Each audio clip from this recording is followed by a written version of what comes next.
Welcome back to more Yu-Gi-Oh! Legacy of the Duelist. Last time, we cleared 2 duels. Yugi facing Arcana, and Joey taking on Weevil. We continue through Battle City with a battle against the Mime Strings. As we get ever so closer to completing the campaign for the original. Also, if you notice, nice touch, these are the redrawn Egyptian god cards. The creator of Yu-Gi-Oh! Kazuki, I think it's Kazuki Takahashi? He actually redrew all of those cards. You can see his signature on the bottom right of all of them. That's when they rebranded the Egyptian gods and gave them effects that would work in the game. Because the Egyptian gods were fucking awesome in the original anime. Because their effects were fucking stupid. Speaking of fucking stupid... It's Strings. Strings, who is 100% controlled by Marik the entire duel. So it's essentially Marik dueling against Yugi, only using the pre-prepared deck that Strings owns. Strings was interesting.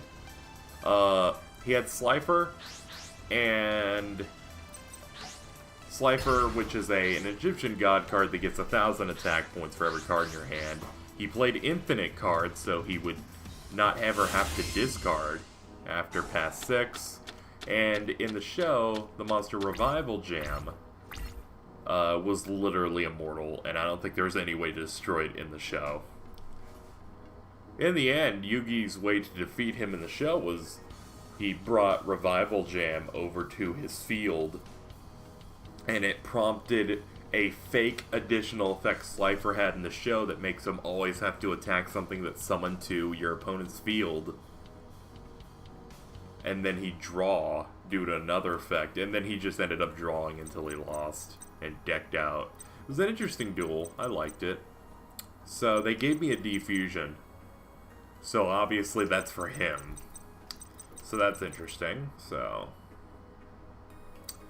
other than that, this is an okay opening hand. Big Shield Gardna, which is an awesome defensive card. It switches to attack mode after it's been done.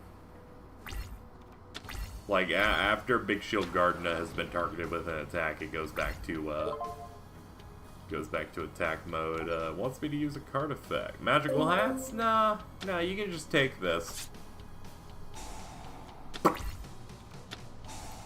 Jam Breeding Machine. Ah, yeah. During each of your standby phase, special summon a slime token. In attack, you can't summon any monsters except slime tokens. But you can set. Giant Trunade. I may wait that out. Giant Trunade is another banned card which returns all spells and traps on the field to the hand. It is banned, I'm guessing, because that's really good. People in the comments could possibly tell me what makes it super broken, aside from the fact that you can essentially... It's a removal spell that can really fuck up the pace of the duel. Someone has a bunch of continuous traps and stuff and it's ruined. I always get disappointed when certain stuff gets banned, because I like a lot of staples. Now we're going to try and use Magical Hats to avoid losing Big Shield Gardna here. Picking some cards that I am okay with losing. I'm okay with losing a card Destruction, and I'm okay with losing Life Force Swords.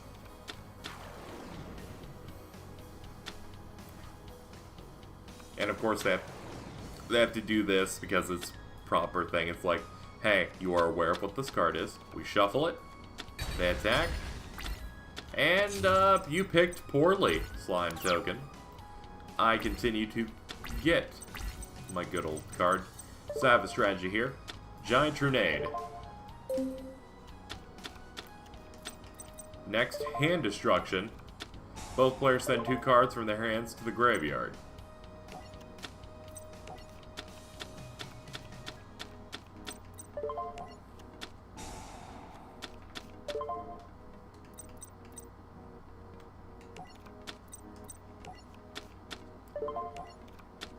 No fucking Hand Destruction again. I want a better hand. I'm just continuing to do this until I draw something worth it.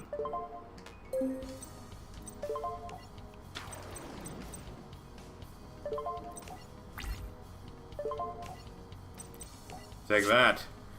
Aha! I sure showed you strings. Card of safe return. Polymerization. What are you making? What? Humanoid worm drake.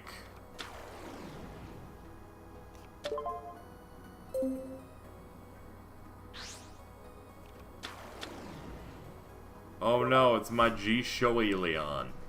Your opponent cannot select this card as an attack target while they control any spells or trap cards. During battle between this, it can apply piercing damage.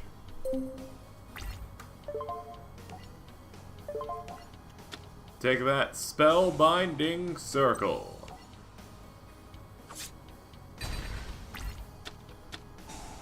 For some reason, I thought that my card didn't work. No, it's just the AI follows up with its next attack so quickly that I thought that's what happened. Alright, it's time to say goodbye to Big Shield Gardner. He served his purpose.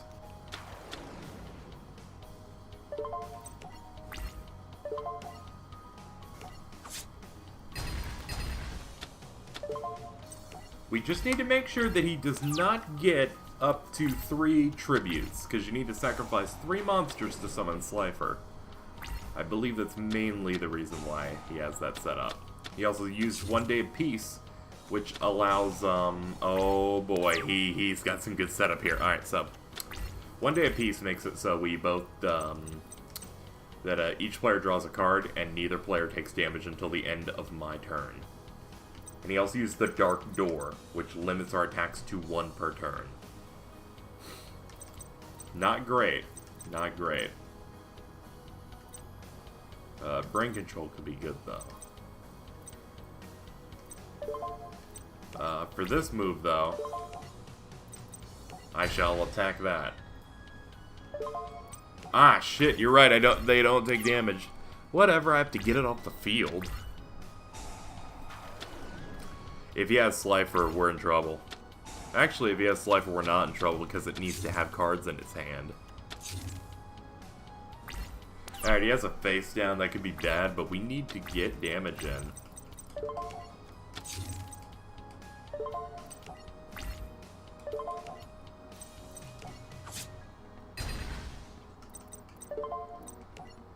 Slifer's attack's completely dependent on that, so...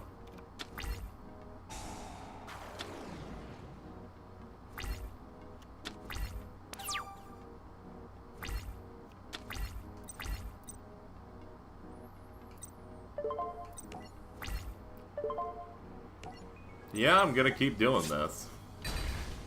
I feel like he screwed himself because he doesn't have anything that can beat my current monster. And the Jam Breeding Machine keeps giving me a free hit. Yeah, he completely screwed himself with this. Like, I would give him a chance, but I don't want to do that. Like, I don't want to do that, so I'm just gonna go ahead and take it. I win. How could I lose with an Egyptian god card in my deck? You know what? I think I know how, Marik. By not fucking using it. You'll pay. You may have not defeated it, but I still hold the best one. Bye. So, we win Slifer the Sky Dragon, which should be in Yugi's deck for the future, which is super hype. And now... really? Yeah, alright. So with that, they skip a couple extra duels and a lot of plot-related shit and go right into the Battle City final, 8. So at this point, we're in there. This story mode's almost over. And thus, all of the people that made it to the finals are here. Joey, Yugi, Mai...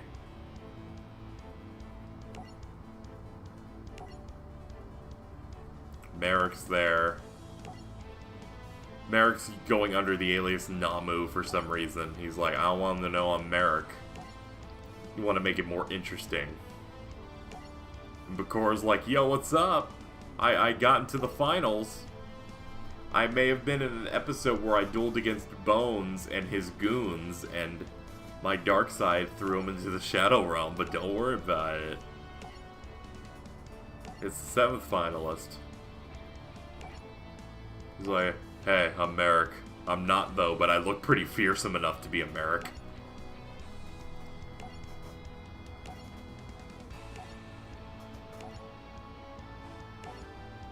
Now that all of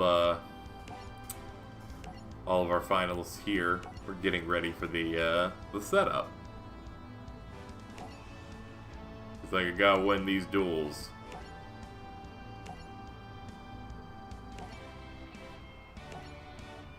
Yeah, there's an evil spirit inside the Millennium Ring. It's pretty cool. And thus begins a duel. It's time to duel Yami Bakura again. So we're in the final 8. They didn't give much setup there, so I can kind of talk about how the finals worked in the show.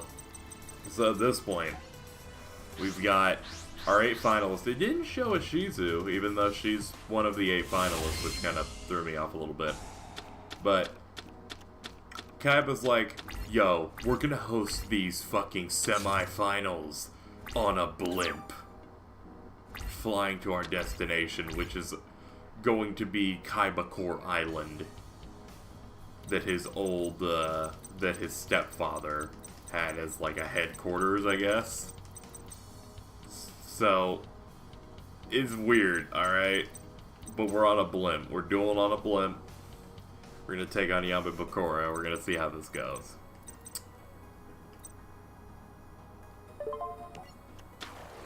I will summon Gema, the Magnet Warrior. Attack. It's a Sangan. Also, the second video uploaded at the time of me recording this, and someone made a comment. Like, they weren't even being mean, but they're like a little nitpick about a play that I did. Like, kind of wish you did this instead. And it didn't annoy me or anything, but I'm actually like, ah, shit. This is the flaw in doing an actual card game Let's Play, is that people are gonna see they're gonna see a play I can do, and I'm gonna do a different play, and if it goes badly, it's gonna be weird. Even then, it's fine because I record these in advance and stuff, but it's gonna be funny though, just to look back and say, man, because I'm gonna see those comments, I'm gonna be like, fuck, they're right. Because that person left a comment, and I think another person left a comment in the first video, and I'm like, man, you're right. I should have done that. That's always funny about how different you can play the game, even with the same setup. Even with the same hand, the same deck, like, different ways to go about it.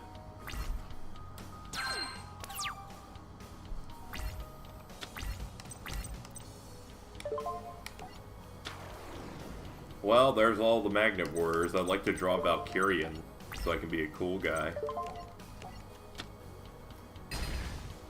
Well, there goes his Sangan ploy.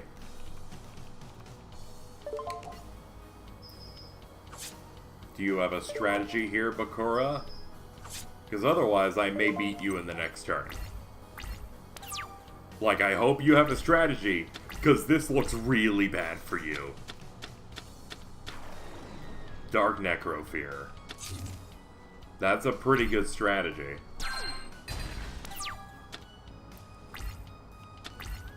He banished 3 cards, 3 fiends from his graveyard. During the end phase, if this card was destroyed by an opponent's card this turn, either by battle or card effect, sent to the graveyard, while it was a monster card in your possession, target 1 face-up monster your opponent controls equipped to this card from the graveyard to that target, while this card is equipped to that monster with that effect, take control of that monster. It was the best of times, it was the worst of times. Almost as lengthy as a Book of Aragon. That's the Dark Necrofear effect. They get even more, they even get longer from there. Some effects take a bit to read, you know? Oh no, not Cat of Ill Omen. Oh yeah, so Bakor's gimmick here was the Destiny board, in which he activates the Destiny board, and I think it's like each turn, he gets another piece of the board, and they spell out final. But in the original version, they spelled out death. And when all 5 are on in his back row, he gets it, and that's it. It's over. Gonna go ahead and use Magic Cylinder here.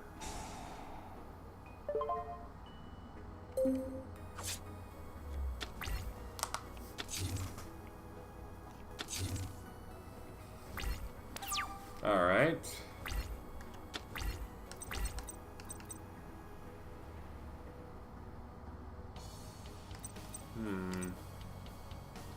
Don't really have a move. I'm gonna take out his face down. What's interesting in the show is the Destiny board was even more cheap than it would be here, because he used, like, whatever his field spell was at the time. See, he's already starting the board. Whatever field spell he's using at the time is like, and this allows me to have a 6 spell in trap card zone, or some stupid shit like that. It's like, this makes this legitimate.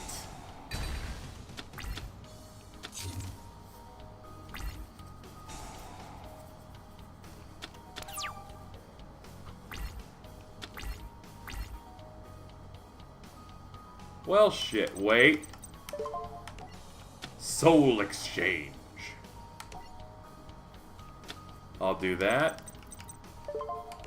And then, sacrifice your monster and my 2 Magnet Warriors to summon my Egyptian God card. Slifer. And we can... I think we could finish it, too. Oh, no, we can't. We can't battle on the turn we summon it. Oh, no. Bakura. Bakura, easy. Bakura, no. Oh, no, Bakura. Bakura? Oh, boy. Oh, boy!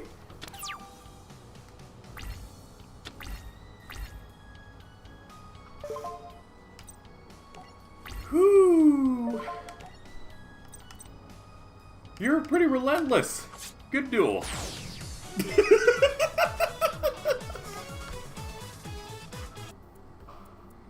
Bakura, you okay? You went a little nuts there. You dealt, like, over 6,000 to me in one turn. That was,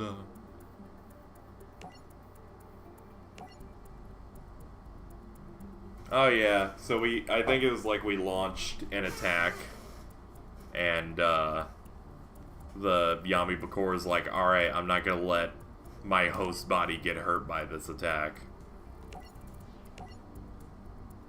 So he protects the good side of Bakura so that he can still exist inside it. You know, kind of like a parasite, I guess. Which is, it's nice, but it's like there's one major difference between them. They're not friends like us. Shit like that. What we'll do is we'll go open some packs, because we're about 19 minutes. And we don't have much else to do. Let's see if there's anything we can get. Have we unlocked all the available ones now? That's too bad. I guess there is. I guess we can just go into the campaign then. Let's just do the intro for this and then open the next episode with the duel. Yugi returned to his room to rest. Then he was surprised by a man in robes who also wore a turban. His name was Shoddy, and he explained he had to give guidance. He's like, "Hello, it is good to see you. Unfortunately, my part was written out of the last time we met, back at Pegasus's castle. Just wanted to point out, all 7 items are on board of this vessel, as well as the 3 Egyptian god cards. Just thought I'd point that out, let you know." Oh, that's pretty cool. You need to save the fucking world, man. Okay. Pegasus arrived in Egypt, wanted a method of reuniting his lost love. We were supposed to mention this earlier, but story mode. His quest brought him to me, and I just fucking popped the Millennium Eye into his eye. It was cool. Soon, he learned about shadow games and made a card game. And that's the card game. And all that stuff. Anyway, I brought him to the resting place of the God tablets. Then he made the God cards. And yes, they are as powerful as tablets. Other magic bullshit. Although he completed the prototypes, he immediately flew to Egypt to seal them in a tomb alongside the original carvings and spare the world the power of trading cards that have godlike abilities inside them. And he successfully sealed them away. But the bad guys got him. Except for Obelisk. Obelisk was gotten by Shizu. Shizu gave it to Kaiba. Now you have Slifer. I also look very sad right now, like... I can't believe all this happened, man. Why are you blushing? I don't need this. Shadi is not bae. That moment, he vanishes, and it's time for the continuing matches. The second duel's between Marik and Joey, or Odeon and Joey. It's time for the duel. Let's get into it. And by let's get into it in the next episode. I'm sorry, my throat's caving in a little bit. I've been trying to hide it. Next time, let's play Yu-Gi-Oh! Legacy of the Duelist. We will continue through the duels here in the Battle City semifinals. We're continuing the end of the Yu-Gi-Oh! Arc. Wow, I don't have an outro. Well, fuck that.